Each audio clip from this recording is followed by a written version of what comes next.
В совместных учениях российских и абхазских военных от Министерства обороны Абхазии принимают участие 2 отдельных мотострелковых батальона, артиллерийская группа, отдельный отряд специального назначения, а также подразделения министерств и ведомств, входящие в вооруженные силы республики. Личный состав соединения был разделен на 2 противоборствующие стороны. Подразделения противника и своих сил в течение недели вели условные боевые действия в сложных условиях горно-лесистой местности. К учениям также была привлечена авиация и корабли Черноморского флота. Командно-штабные учения посетил президент республики Рауль Хаджимба. По легенде учений, командирами и штабами было отработано управление межвидовыми группировками войск в оборонительных и наступательных действиях в районе Кадурского ущелья и восточной приграничной зоне республики. Работа проводилась на 2 командных пунктах. В пункте управления Главного командования вооруженными силами Абхазии президенту Раулю Хаджимба и министру обороны Мирабу Кишмария показали видеосъемку учений всех силовых структур, входящих в состав вооруженных сил Абхазии. Офицеры доложили о том, как прошли эти учения в Ачамчирском районе и приграничной с Грузией зоне. Президент поблагодарил военнослужащих и отметил, что подобные учения повысят способность абхазской армии успешно противостоять потенциальным военным угрозам.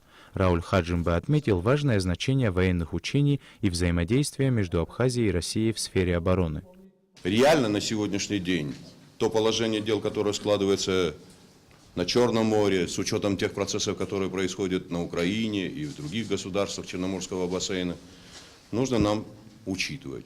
И те вопросы, которые мы решаем совместно с Российской Федерацией в плане нашего взаимодействия, уверен, должны положительно сказываться на нашем с вами государстве, на нашем с вами состоянии дел. Несомненно, для нас очень важно, чтобы вот эти взаимоотношения нарастали бы и в плане обеспечения соответствующими возможностями, военно-техническое сотрудничество решаем вместе с Российской Федерацией. Дадут нам возможности решать вопросы войны и мира.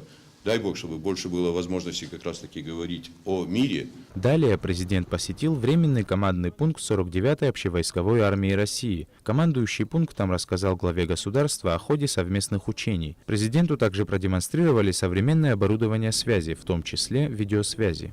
Сегодня по замыслу двухсторонних учений проводились вопросы, связанные с отработкой вводных по учениям непосредственно в различных районах нашего государства. Учения проводятся совместные. Наши подразделения в соответствии с договором о союзничестве и стратегическом партнерстве также входят в состав объединенной группировки войск. Совместные командно-штабные учения оборонных ведомств Абхазии и российской военной базы Южного военного округа продлятся до субботы 27 апреля включительно.